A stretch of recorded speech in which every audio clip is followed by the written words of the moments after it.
Get evidence. Oh boy! All right, guys. Thank you again for coming, showing up, and thank Tyler for roping me into this the last minute. And of course, he's not here. Just because he's embarrassed, he won't have to face up to you guys. That's what the deal is. Oh, are you recording? Yeah. I guess. I'm recording the wall. Oh wow! I'm a black preacher. I can't stand in one spot. Okay. Sorry. I don't understand. I'll try. But so anyway, I want to do something different today because I haven't prepared for Daniel, and I don't want to assume where Bernard is going with it and get off track. Quite frankly, I want to say something. He comes back and goes, "That was completely wrong. I know what he was talking about." Okay. But I do want to do something today a little different, and it's again, people will tell you it's my obsession, and it won't be our normal. So. I will tell you up front that it may make some of us very uncomfortable, but hey, that's my job.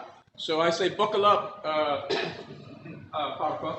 So anyway, I want to do something today that weighs heavy on my heart because it's primarily my sort of lane in which I operate. I'm a full-time area director for a ministry called Man in the Mirror, and my primary focus and goal is to train pastors and men's leaders to change the culture of the church into one of discipleship as opposed to congregational gatherings.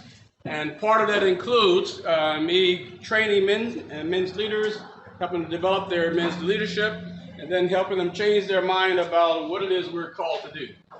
So why is it that I'm so obsessed with this idea of discipleship? Primarily because I am a prime example of someone who obeyed Christ and decided to intentionally, purposely do a life-on-life training of a young man who was out there supposedly saved but not walking with the Lord. Now, my background is I was born in a place called Denmark, Tennessee. That's why we say it now and now. But for everybody else, they call it Denmark. I went from Denmark, Tennessee. We moved into Jackson, Tennessee, which we moved to town when I was about 6 years old, 7 years old. And it was in 1962, 63, we moved into town. And Jackson, Tennessee at that time was still a very much Jim Crow city and place around there. So we lived in the colored part of town, and then we moved over to the colored projects. And I stayed in the colored projects until I was about 9, and my mother decided she was done. And she was part of that great migration up north for better jobs and better life. We moved to Milwaukee, Wisconsin. A little inner city Milwaukee, Wisconsin at the time, but it was much better than Jackson, Tennessee, because they actually had white teachers in my school and had white students I went to school with. Whole new environment. Except that we were from Denmark, Tennessee, and we talked like the hell when we came to school. And at the time, everybody thought that was funny. Because Beverly Hillbilly was the most popular program at the time, and I became Jethro and Country Cornflake and everything else. Unfortunately, though, for me, for them, I was a very passionate child, and I don't like being made fun of. So when people made fun of me and laughed at me, I decided I would punch them. That's just the environment I grew up in. We had 7 kids in our family. We were the smallest family among all our cousins. We had 12 kids, 10 kids, and if you didn't learn to throw hands and to wrestle, you were in trouble. So by that time, I learned to do that. So when people made fun of me and the kids made fun of me, I would punch them. And that became my sort of way of dealing with my anger and problems, and unfortunately it became a habit. And then after becoming a habit, it became something I enjoyed because I became very, very good at it. So by the time I finished 4th grade, by the time I finished 6th grade, I had become very well known in school by the principal, Mr. Herman Goldberg, who became personal friends with my parents because they were there very, very, very often because Ronnie was fighting all the time. So that became an issue, and my mother decided when I went from 6th grade to 7th grade that we were going to move to a new school, Parkman Junior High School, in an all-white neighborhood because she was tired of all them quote-unquote folks in the inner city who wanted to get our kids out. So we went to a new middle school, it was called junior high at the time, sorry about that. So we go there, we take the tour of the new school with the principal, and then she did all the niceties and smiling with him. And then we got to the front door, in between, the little foyer in between the inside door and outside door. She squat down in my face and she said, "Listen to me. if you get in trouble one more time, if I hear one thing about you fighting, she's out of my face, she said, I'm going to kill you. Now, my mother's a nut. And at the time, I didn't know if she would really kill me or not. But in my mind, I knew also, as crazy as she was, she might just be serious. So I panicked and decided I have to find a way not to fight. So in my young brain, I figured the only way I'm not going to fight with other kids if I just don't be around kids.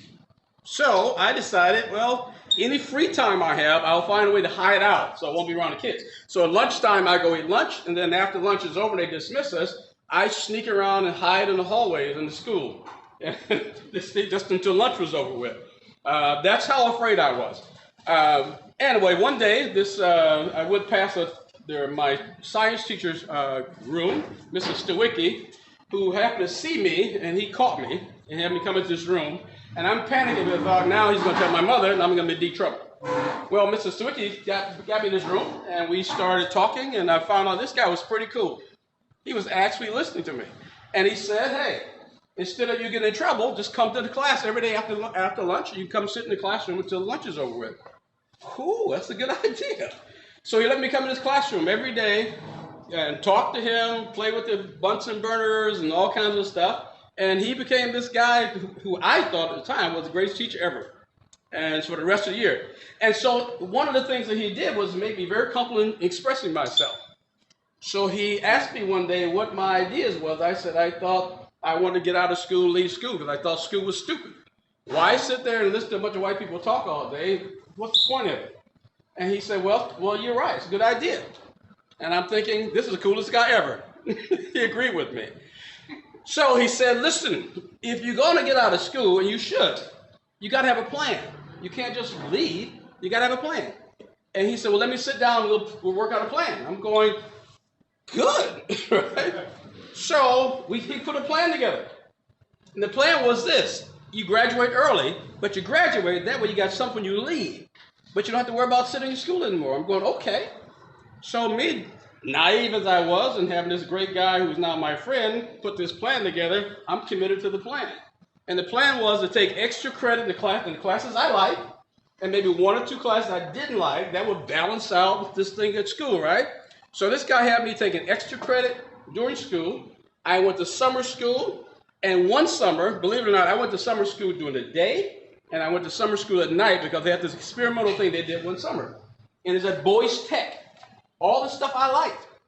So by the time I got to my sophomore year in high school, I had enough credits to graduate. Because I'm showing all the white people how smart I am, right?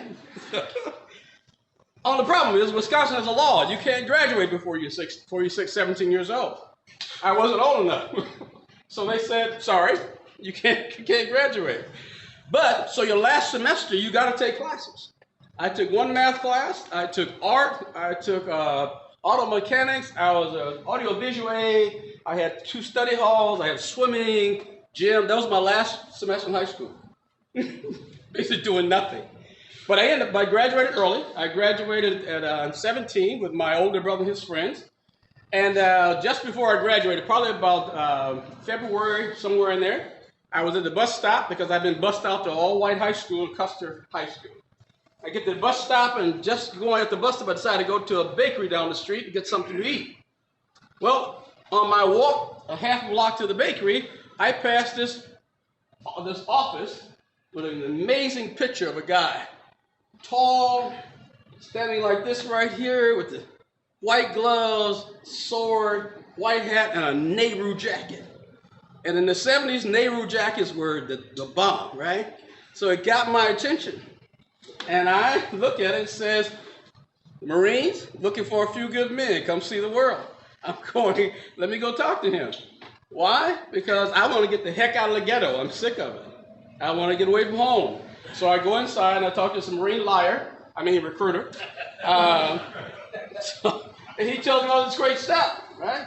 But the best thing is, I leave Milwaukee, get out of the ghetto, I can see the world, have all this freedom, and I go, cool, where do I sign up? So he gives the paperwork, I start filling out the paperwork, and he looks at it, looks at my birthday, he goes, wait, how old are you?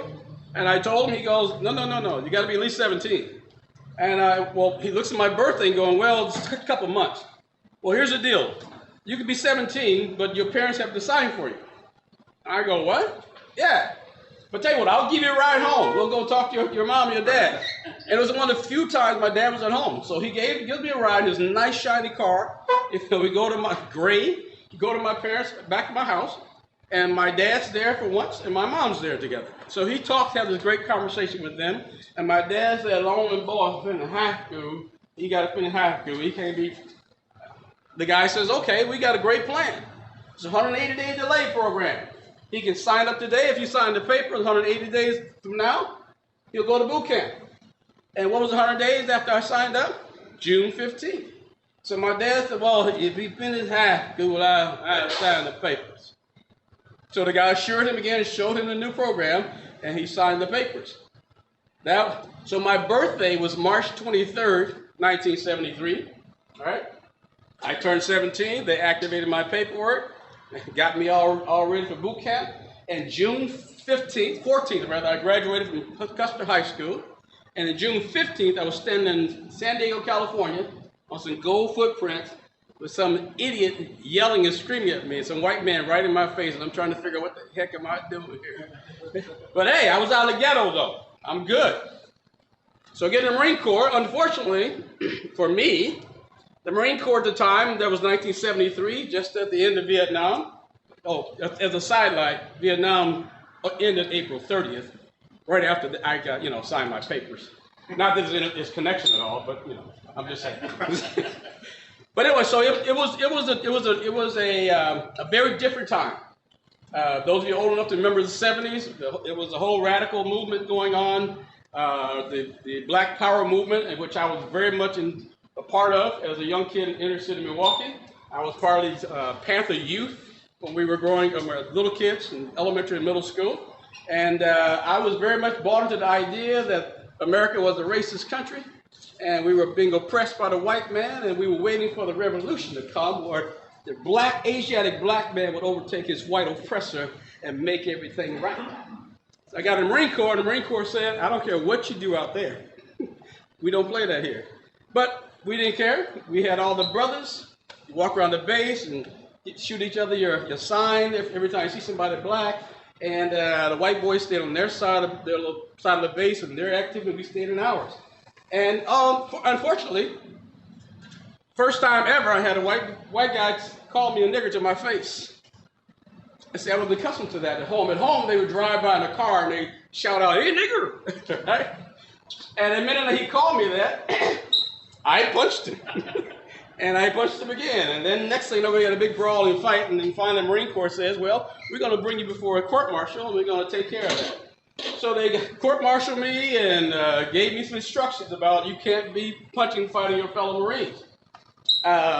Just got to deal with it. So we called them swines, they called us niggers, and we went about our business. Just fought whenever I could. And so finally the Marine Corps said, you know what, that's not going to work here. So they transferred me from one base to another base, and then to another base to end up in El Toro, California. And then eventually in El Toro, California, I settled down, decided to buy a house, and the gunnery sergeant, for some stupid reason, co-signed for me. And then my commanding officer said, I don't care. Here are your orders to Iwakuni, Japan. I don't want to go to Japan. His deal is, what? I don't care. So I'm being transferred to Iwakuni, Japan, and I'm mad because these white people have screwed me again. And once I get to Iwakuni, Japan, I happened to go home on 10 days leave before I go overseas. And we were out one night getting high before I left with my friends. And somebody decided to slip a couple of joints and a little nickel bag in my pocket of my flight jacket, which I didn't know. My friends, right, give me a little gift. And when I got to Iwakuni, Japan, went through customs, they got these amazing dogs who smell everything.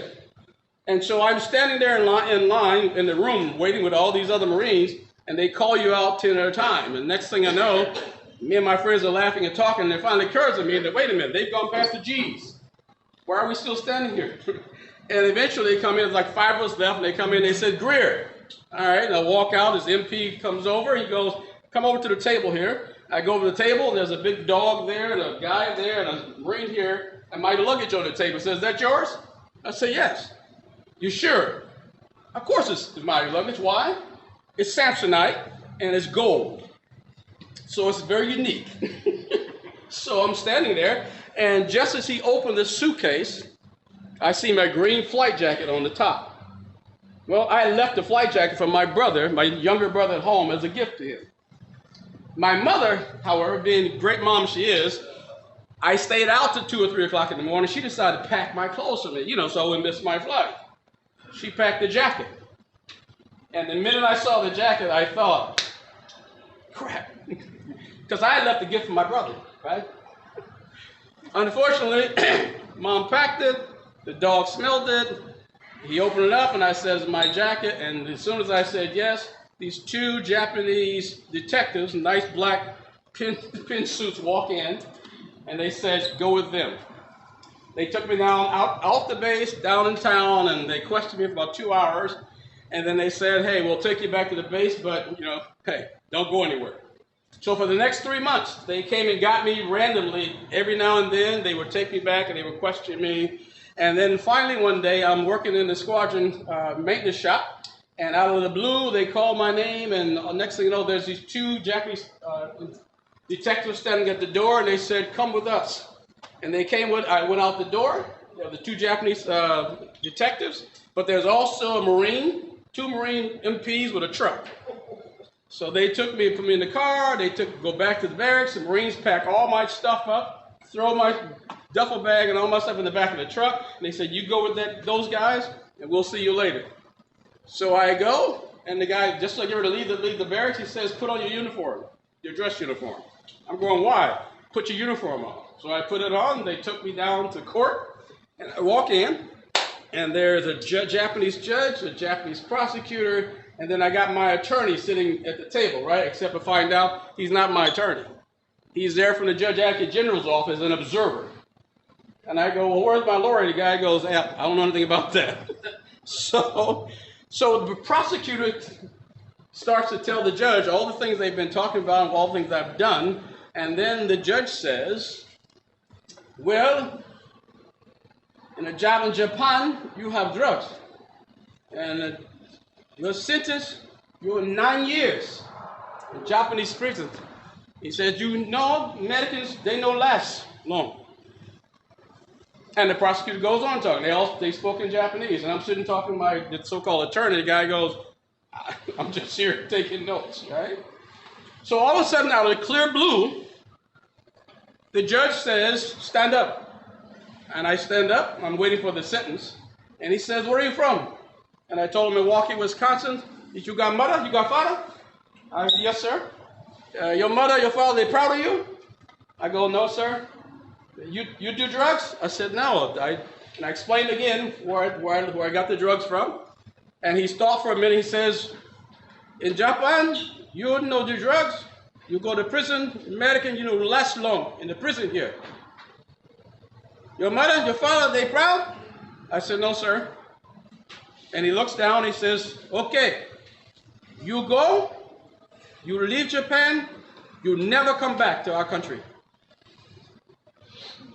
And I'm waiting, and he goes, "Go." The prosecutor jumps up and he says something in Japanese, and he screams at the prosecutor, and the guy sets it down, and he gets up and walks out. And the captain, the attorney sitting here, looks around, and I look around, and I go, "What's the deal?" And the prosecutor walks out. So the guy goes, "I guess it's over." I said, "Well, can I get a ride back to base?" He said, "Sure." So I go back to base, and we get all checked in, all over again. And they reassigned me to my squadron. And just about a week after that, here's a young guy from Arkansas that comes in. And he's a religious guy, Christian, always reading his Bible in the squad, and he wants to know if I want to talk. So we ended up talking, and he ends up trying to tell me some things, and I end up feeling convicted about some things, and I finally blow him off. About 3 months after that, I get in a fight with 6 MPs. I get sent home for 5 days, come back, and they say, we're sending you home in about 2 months. They sent me home. They said, "They're sending you to Beaufort, South Carolina." I said, "No, I want to go back to California." They said they didn't care. "We're going to send you to Beaufort, South Carolina." I said, "Well, I got a friend Same MOS, same squadron. He wants to go back to Beaufort. I want to go to California. And they said, this is not a choice you make. This is an order. You're going to Beaufort, South Carolina. So now white people have screwed me again, and I'm pissed off. Right? So I go back to Beaufort, South Carolina. I'm upset. I'm irritated. I don't want white people to have control of my life. So I get back, and I request to be put on barracks duty as a janitor as opposed to working in the squadron. Because in the barracks, I work by myself, and I have to work with white boys. I get by myself. And they finally agreed and put me on barracks duty. Well, unfortunately, I'd gone home, and my mother and my fiance and my sister had surrounded me and convinced me to get married and stay out of trouble. I said, fine, I'll do that, and then we'll get married that next June. So I went back and diligently behaved myself and worked and avoided Christians, avoided church, because a bunch of white people don't care. And then one day I decided, all right, we're going to get married in June. We got to have furniture. I'm going to get a loan for furniture. I go to the credit union. I'm there waiting to see the loan officer who I talked to earlier. But I have my work uniform on, my green fatigues, because I don't want to go back and change. And I just snuck off base and I was snuck back on. Well, wrong about that time, a Chief Warrant Officer W4 walks through the front door. And he makes a beeline to the guy sitting there in the credit union with his fatigues on, because the rule is you cannot wear your fatigues off base unless you're having military duty, right? He walks over, a big old white boy walks over, and he gets in my face and disrespects me in front of all these other white people. Starts lecturing me about a uniform, blah, blah, blah, because he's got an attitude about something. I just know he's respecting me, disrespecting me, and invading my space. So I do the whole swag thing and say something off kilter, and he gets more enraged and says, come with me, Marine, let's go. And I'm going, man, whatever. So he starts walking back toward a back door, and I get up and I do my brother swag like this, like I don't care. I won't do. That pisses him off even more. So by the time we get in the little room there, I walk in behind him, and he decided to try to close the door. And I stuck my foot back so the door wouldn't close because I want witnesses, right? That makes him even madder. By this time, he's yelling, and he tells me, button my pocket and then button my shirt, and something about you people. All I heard was you people, and I pushed him, and they get off me. Get out of my face. And he said, let's go, Marine. You under arrest. Cool. I don't care. So he storms out, and I do my swagger through the credit union. All the way to the front. He's at the front door. He's still screaming, let's go, Marine. And I know for a fact, if he puts me on the arrest, I'm going to Bubba's house. That's what we call the brig. So I decide if I call my commanding officer, I can get him to meet me there, and I'd go to Bubba's house. He'll take me in his custody, right? This little woman at the reception desk, little white girl. I said, ma'am, can I use your phone? And she goes, and this guy is still yelling. She's looking. I said, ma'am, can I use your phone? And finally she said, yes. I picked the phone up and started dialing number, and the next thing I know, I feel this on the back of my neck and my collar. He said, you're under arrest, Marine. Let's go. And by that time, I know this white boy has touched me. And the rule is, if a swine touched you, he dies, right? So I spin around. I'm going to punch him in the throat and watch him collapse on the floor and die. I spun around, and I immediately punched. But he was a little taller than I thought he was, so instead of hitting his throat, hit the bottom of his chin. I'm going to immediately punch again. His head goes back and pops back down, and I hit him in the chin again and knocked him over a couch in the little room there. He hit the table, and he laid on the floor like a sack of potatoes. And as he laid on the floor, I looked at him. He was a bit bigger than I thought he was. And I figured, this white boy get up, I'm in trouble.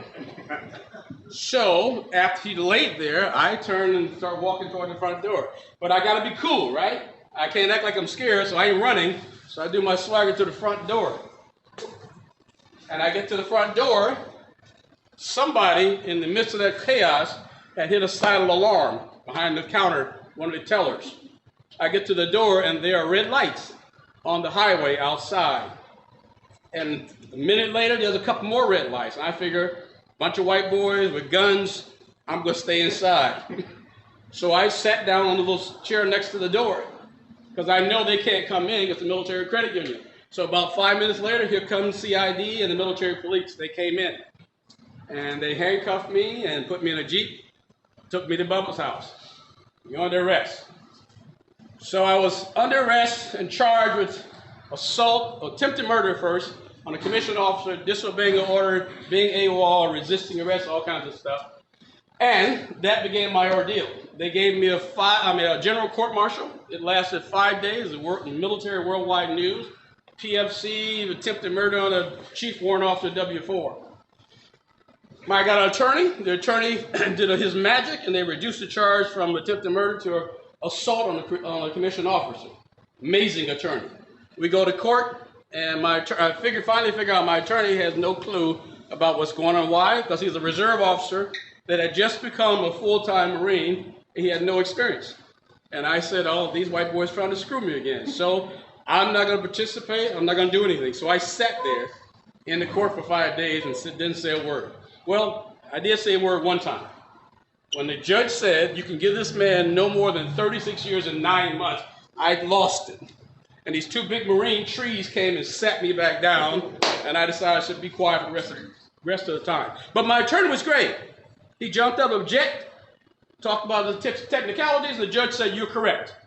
You can't give him you can give this man no more than 32 years and 9 months. Great attorney. Right? So, 2 days later, when the sentencing came, the judge advocate there in the trial says, sentencing me to hard labor, 18 months, reduction to private, and take away 2/3 of my pay. The prosecutor there, like the Japanese prosecutor, lost it. And the judge advocate general sitting there reminded him he was a junior officer and he would have something done to him if he didn't sit down and be quiet. Gavel goes, I got 18 months, trial's over.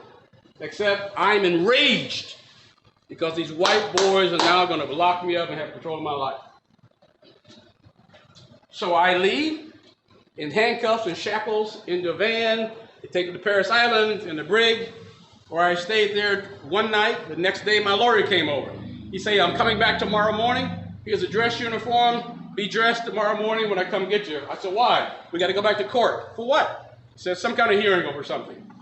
Fine. So the next morning, come and get me. We go back to the court. Same judge, same prosecutor, same loser attorney. And the prosecutor starts telling the judge, well, he's talked to the Army, and they've had negotiations because he wants me to be transferred to Fort Leavenworth, an Army prison. Why? Because Fort Leavenworth is a maximum security prison, and Portsmouth, where the Navy prison and Marines go, he says that this man is incorrigible, and I'd be a bad influence on the young sailors and Marines being rehabilitated in Norfolk. So I petitioned the Army to have him placed in Leavenworth. And the judge looks at the paperwork, he goes, all right, so ordered. So now I've been sent to Leavenworth in Kansas, far away from my family and everybody else, and here I am. It's an Army prison. So after the judge walks out, he comes over to the table and says, listen, I didn't get the time I wanted, but I'm going to make your life hell for you. Why? Because in the 1970s, in the 70s, Marines and sailors didn't get along well. And neither did Marines and soldiers, even worse so. Even when we were stationed in places, they had military police, Marines were allowed in one area, soldiers allowed in another area, and you couldn't come between the two. So his idea, he knew if I had been in an Army prison, that my life was going to be hell, he says. I knew it also. So again, I'm more upset and angered and enraged. Why? Because these swine white boys have screwed me again. So I leave. They fly me out on an airplane with 2 Marine guards, shackles and handcuffs, and praise God for a nice little young flight attendant says, well, you can't shackle him on the plane. No, he has to be shackled. Sir, you cannot fly shackled. You have to take those off. And they took my shackles off. Kept my handcuffs on. But we got to Kansas. They put me in the van. We go to Leavenworth, pull up to this old castle, Leavenworth. Looked like something out of James Cagney movie in the 1930s. Get there. Guard comes to the van. He says, oh, this is a Marine, huh? Guy says, yes. Get to the inside of the intake and finds out everybody in the prison knows the Marine is coming. Everybody knows it. I figure, okay, that's fine. I'm not going to let them see me sweat, and I'm not bound to anybody. So from day one, I was resistant and uncooperative, so they put me in solitary confinement, and there I stayed for the first 2.5, almost 3 months in Leavenworth. One day I got an idea. If I stop acting crazy, they might let me in the main population. So for a couple of days I cooperated, and sure enough, they moved me to the main population. But I got to the main population and realized that every white boy there knew the Marine was there. And I was black. There were 2 Marines out of 2,800 inmates, me and a guy named Sergeant Smiley. And I decided I'm going to make sure they know not to mess with me. So the first day in chow, I get in line, the first guy says something, I take a metal tray and I smack him in the face, and then we're down on the floor scruffing. They put me back in solitary confinement for another 2 weeks, and finally let me back in main population. I'm in main population. I meet up with these nice, cool brothers who got the nice uniform, prison fatigues that are ironed and starched. They look very respectable. They walk, stand straight, and the guy tells his name is he's an imam, right? They get to talking back and forth about the racism, about the white boys and swines here, and how we are respectable, Asiatic, proud black men. We don't do blah, blah, blah, blah. And I buy right into it. Why? It's just the stuff I grew up with. So here I have these Muslims who now have codified and made my hatred respectful. Put somebody I can identify with. So I started hanging with those guys, and I became Balandimu Hodari. I renounced my white European Christian name and took on my Asiatic black name, Balandimu Hodari, and I became a Muslim. Hang with the Imam and doing my prayers 5 times a day. We had Shabbat, all the sort of things. Well, I was Balandimu Hodari for about 3.5 months. And one day, out of the clear blue, they had a great announcement over the system that some guy named Bill Glass is coming through the prison for the first time ever. They're going to let civilians inside the walls, and anybody wants to go and hear the Bill Glass and his guests, they can sign up. We don't care because they're a bunch of swines, and I don't care about what they do. I don't care, right? So me and my boys hanging together, they announced, people sign up. About 3 weeks later, I think, all of a sudden there's an announcement one day. Attention in the scale, attention in the block. All those who signed up for the Bill Glass Crusade, report to the security gate, right? I don't care because it's a bunch of swines running down and I don't be with them anyway. Well, about 15 minutes later or so, another announcement comes over. All those who haven't signed up for the Bill Glass Crusade, report to your cell for security lockdown. My cell was on the 8th tier, 8th floor inside this big building. The old Leavenworth wasn't air conditioned. It wasn't heated very well, and it was all brick building. We stayed downstairs all day. Why? Because on the 8th tier where my cell was, it was probably 120 degrees. It's the middle of the summer. All of a sudden, I realized I'm going to be locked down for hours in this 120-some degree cell. So me and my friend decided to run up to the gate and try to convince this white boy to let us go outside.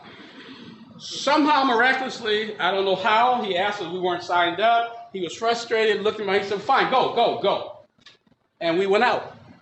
That's okay, we're going to go outside, we're going to sit in the bleachers and wait for all the white boys, make sure nobody knows we're with them, and we'll go and hang out. Why? Because it's Bill Glass and it's cooler outside. I don't know who Bill Glass is. I'm not a sports fan. I have no clue. We get outside, there's Bill Glass, there's Roger Staubach, there's some black pitcher from Houston Astros. I'm not a sports fan. I don't know. But then they have a 9th degree black belt master, which I heard of, and I was a karate freak. I'm going, yes. I at least want to hear this white boy right here. So Roger Staubach does his deal. Bill Glass does his deal. The pitcher does his deal. I don't care. Because every time one of them talked about their career, and all of a sudden they will start talking about Jesus, and I'm done. So the karate master comes on. Good, finally. He does his deal. He does his weapons. He does his katas. And I'm thinking, this guy got off. He's amazing. And then he wants to stop from talking about Jesus. I'm done. So me and my boy, we get down, walk to the bleachers, he goes back into the castle, and somehow when we go back in the tunnel, there's a little white boy standing right next to the tunnel. Looks like he was 15 years old. He's sweating bullets. I don't care, it's just a swine to me. We keep walking, and the next thing I know, we're in the tunnel. And in the tunnel, there's a yellow line like a street. You come out on one side, and you have to go in on the other side. You can't cross the line. You can have no more than 2 inmates walking together at a time, right? We don't care. We're walking inside. There are guards posted along the hallway. We were walking inside, and next thing you know, there's this white boy. And he's saying something. I don't care, because he's not with us, but the guard sees 3 people. He said, you guys, come with me. I'm going, man, what are you talking about? Now, let's go with us. So he walks all 3 of us, make us sit down on the bench in front of the big control tower, and my friend takes off because he can't chase all 3 of us, right? Me and the white boy, we're sitting on the bench there. I'm trying to get them to let me go. Why? Because my homeboy is going to see me sitting with this white boy, and hey, I'm toast. He's still talking about something. And I'm trying to get the guard's attention to let me go, and then finally, out of the blue, he goes, hey, do you want to pray? I go, what? He said, we'd like to pray. I said, man, pray if you want to. Hey, let me out here. So about that time, the guard in the tower says, okay, you go. And I walk off. I have no clue what he said. I have no clue what he prayed. And to this day, you could offer me $10 million. I couldn't recognize him. I didn't know who Bill Glass was. Wouldn't have recognized him until about 7 years ago. A guy heard me speak and invited me to come to a Bill Glass crusade. First time I've ever met him. Right? But for some reason, something bugged me that day. And as the night went on, I was more and more bugged, more and more uncomfortable, more and more frustrated, more and more turmoil in my head. I sat on my bunk trying to figure out why my head was acting up again, why I couldn't go to sleep. And all of a sudden, this small little thing pops in my head. Something about God. And I thought, right? I didn't care about all that crap that was talking out there, but that little thing would not leave. And all of a sudden, not just this little idea about God, but all the stuff I had learned as a kid growing up in church. And I grew up in church. Sunday morning, Sunday school, Sunday worship, Sunday night Baptist Training Union, on Wednesday prayer meeting, Wednesday night service, Friday and Saturday I was either at usher board or choir practice. My dad was a trustee, my mother's a missionary board. I grew up in church. But when I left home, as a radical child of the 60s, I led a double life. And when I left home, my mother had a nice talk with me about how you remember God and the stuff you learn. And to this very day, it raises hair on my head because I told my mom, F God and all the rest of them hypocrites. I'm gone. But by the grace of God, that little guy from Arkansas, that teacher from Parkman Junior High School, and one guy in the prison, God placed those people in my life to continue to bring me back to this understanding of my need for him. And in my cell that evening, sitting on my bunk crying, and Leavenworth was not a place you wanted to cry. The only people who cried in Leavenworth were girlfriends and wives. But I didn't care. I was done by that point. And on my bunk, sitting there, thinking about how screwed up and horrible my life was, and how I ended up in the midst of all these stupid criminals, these losers. Because I wasn't one, right? I sat on my bunk, and after bugging me for a while, I said, God, listen, man, listen. If you real, get my head straight. Take this off my head. I fell asleep in my bunk, crying, with that thought in my head. I woke up maybe a couple hours later, and I felt light as a feather. My head wasn't hot anymore. I didn't have a tension there anymore. All of a sudden, something had changed. So I sat up again, and I said, God, listen. If you keep doing this for me, you can have anything I got. My very last breath if you want it. Keep my head straight. Now again, not necessarily a proper evangelical prayer, but God understood I was absolutely sincere. Because anybody, anything that could have changed me that quickly, that well, could have anything I got. The next day, I went up and got a Bible from the chaplain. He wanted me to come up and talk to me. I don't want to talk to white boys. I'm good. Just give me a Bible. I just want a Bible. So I got a Bible and I started pouring through it. A couple of days later, I went to my mom and I explained to them that I've accepted Jesus. I'm no longer a Muslim. I'm taking back my rightful Christian name and I'm going to be on fire for Jesus. They dismissed me, never had anything else to say to me ever again, didn't acknowledge my presence. But that was fine with me. because my head wasn't hurting anymore. I wasn't mad all the time, and I felt like I had been born again. And I became on fire for Jesus. Every day, all day, pouring through the Word of God. A little while after that, they moved me to a two-man cell with a guy named Will from Kentucky who had a religious experience also. And me and Will, all the time we were in our cell, anytime we were sitting around, we were going through the Bible, talking about what God has showed us. Now, we were way off on some stuff, but we were on fire for Jesus. And we became these jailhouse preachers. Everybody saw us coming. Man, get that crap out of here. Hey, brother, you need Jesus, brother. Hey, you need Jesus. Let me talk to you about it. That became my life. And I figured when I go home, I'm going to go back home and I'm going to be on fire for Jesus. Unlike before, I'm going to teach people and reach people. I get out of prison, I go back home to my home church, and I'm going to be involved. I want to be involved with young people and then the choir. And the pastor go, no, whoa, hey, no. Greer, listen, you just got out of jail. And I can't have you around people's kids. I'm going, but I just want to share Jesus. Well, that's good, but I go, that's okay. I'm going to go to the streets. So I become on fire. I was an irritating guy on every job, every neighborhood, because he's always that religious stuff. Why? Because God had transformed my life. So I committed to him. I don't care what it is, anything I got, you can have. My very last breath if you want it. I'm going to make sure everybody I meet, everybody I know, knows that I know you, and I want them to know you. Have I lost a lot of friends? Yes. Family members think I'm crazy? Yes. But that's okay. Because I know what he did in my life. I also know the other side, what happens when he doesn't, and people don't share him. That great neighborhood we grew up in, that all-white neighborhood, where I lived there were only two houses that didn't have a daddy. There was the Gerard Cockerham and Portia Rogers house.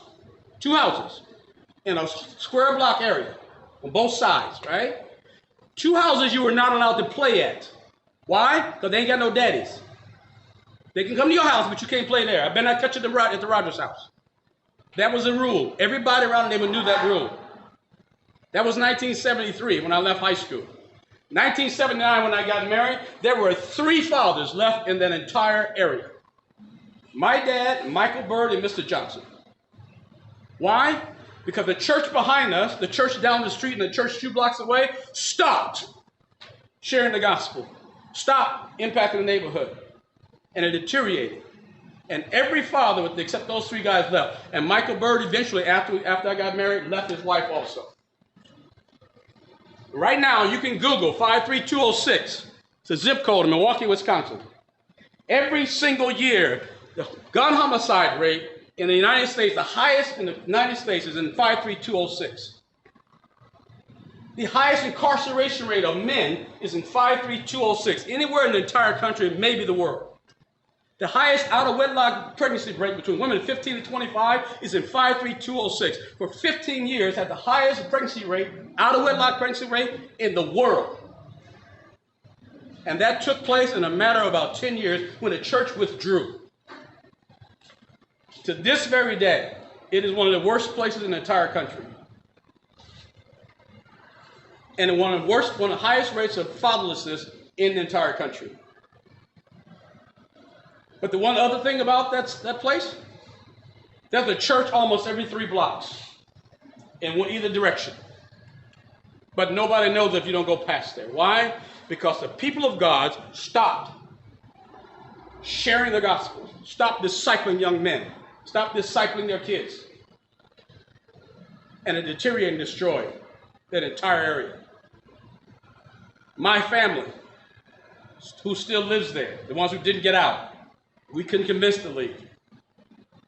My parents have 7 kids, 26 grandkids, and 35 great-grandkids, and now 4 great-great-grandkids.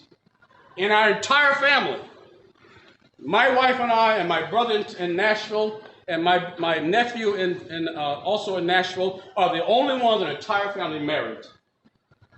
With all those kids, right? But we're not unusual. I mean, they're not unusual. We're the ones. You go anywhere in my old neighborhood, and see a girl 16 or 17 who says, I don't have a baby, everybody will say she's lying. Nobody will believe her. If you're a young man and you're 18, 19-year-old and you ain't got no kids, nobody will believe you. Nobody live in that area. It is that unusual. And I can walk for blocks and blocks and blocks, and I can ask 1,000 people about the closest church, and they can't tell me. Oh, my grandmama used to be a real church lady. My grandmama. I can talk to 100 men, and not a single one has had anybody talk to them about the gospel.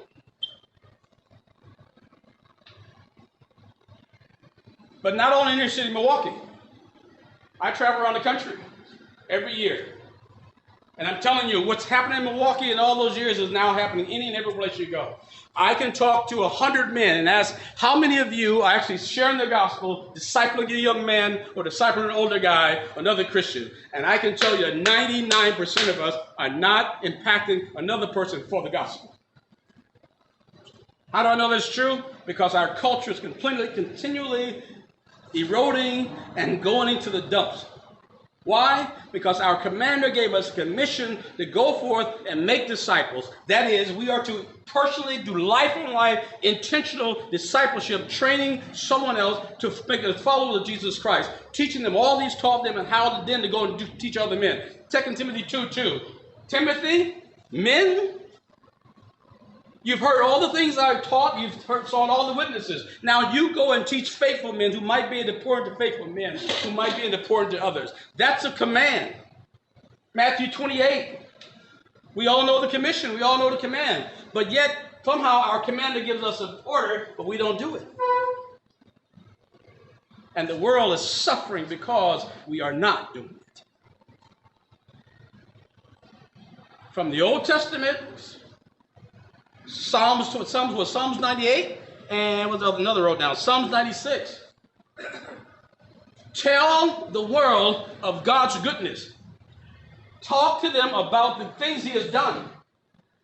When you come into the land, I give you the land, right? What are you going to do? Make known to them what your God has done for you. You cross the river, build these stones, put these stones there. Why? So that when people come by and they ask, they'll remember what God has done for you. He has always said, our job is to go and tell other people what he has done, who he is, and what he is in my life, so that they too might know him. I'm obsessed with discipleship. Why? Because it's a command from my commander. One of the articles I was charged with in the military, right, was Article 99. I was also charged with Article 92, disobeying a lawful order. They threw out 99. Why? Because 99 was for wartime. And Article 99, disobeying an officer in wartime, is a death penalty. Why is that? Why is the military so crazy about obeying orders? Why are they so crazy about recognizing authority? Why is it so crazy about recognizing your commission? They understand the necessity for it. So when our commander, when our Lord, our master, gives us a command, go and make disciples. As you're living your life, make disciples. He says that you who are faithful, you who have come to know me, who are among my sons, now you go to important to other men and teach them important to other men, other people. And lo, I am with you even to the end of the earth. I want my kingdom to be realized by everybody, any place you go. Why? My kingdom principles, people are blessed. Without those principles, they suffer. You then are my ambassador. As you go, wherever you put your foot, you bring about my kingdom principles. You make disciples. And I will submit to you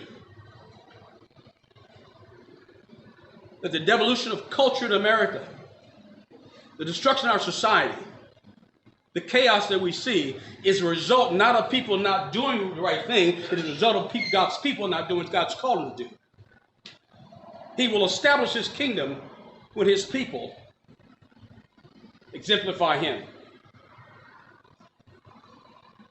So if you are a Christian and you are not intentionally purposely walking with someone life on life, teaching and training them all that Christ has called them to do, you're in violation of the command, of the commission.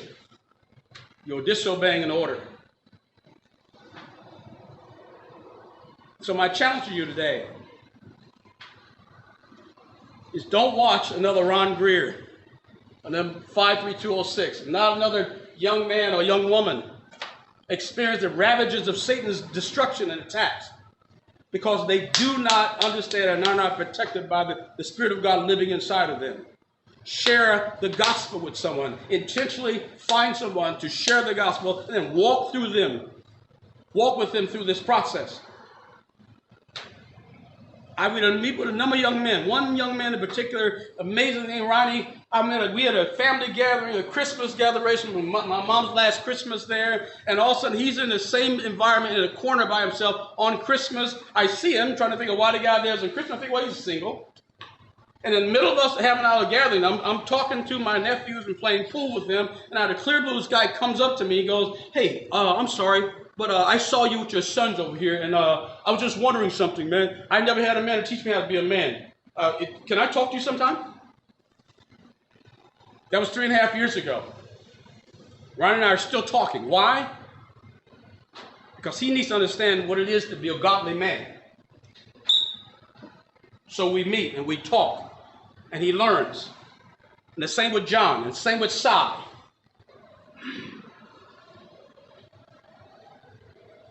Every single one of us needs to be a Paul and have a Timothy. Every single one of us needs to be a Timothy. Every single one of us. If you do not share the gospel, if you do not train people, if we do not make disciples, they will not magically appear. And all hell itself will have dominion over wherever you are. In your household, in your community, in your city, in your state, in your country. Share the gospel. Disciple someone. Walk them through. One of the most tragic things I think the church does. We give invitations. People come and give their lives. We baptize them and say, "Oh, great. Welcome to the family. You're on your own." So we have buildings full of babies who are struggling through trying to make it, toddlers, biblically illiterate, have no way of applying the Bible to their everyday lives and circumstances, which is why we have this phenomenon now where 70% of young people raised in church leave. They're gone. So I challenge you. Take the commission of our commander seriously. If we're not, we're in sin.